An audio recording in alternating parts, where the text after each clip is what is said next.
我们呢一块一块拼起来的，这象征是我们的环境教育中心完整的被建构。同时呢，我们邀请我们的亲善大使，能够把我们在树上的这一块指示看板来补上去给大家看了。那我们的顽皮世界环境教育中心正式启用，等日上叶林曾婉婷担任大使，跟大家做伙来开箱。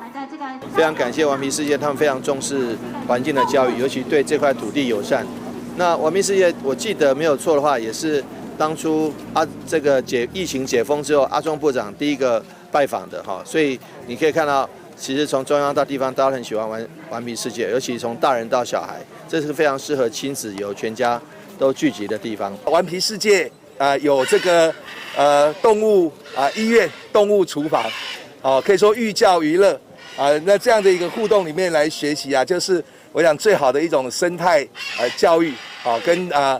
这个我们现在推动的一个精致旅游。7组千万引进上新的设备，兽医师详细替每一只动物做详细健康检查，游客嘛当透过玻璃窗甲兽医互动，了解动物的特色。伫另外一边，动物厨房嘛当咧无闲，将水果、菜叶切断。营养师依照动物的习性甲需求，量身打造专属的套餐。这个过程，游客嘛当看得到。它今天的体重是103.56克，我们会把它记录在我们。透过上新的 VR 科技，会当为拼图甲闯关游戏当中吸收动物的小知识，包含麻醉大型动物，大家嘛做伙上了一课。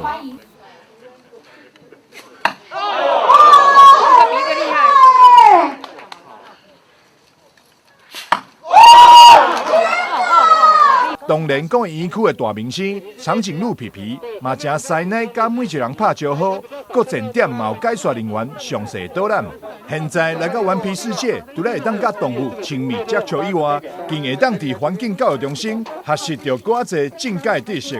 台南新闻张硕伟采访报道。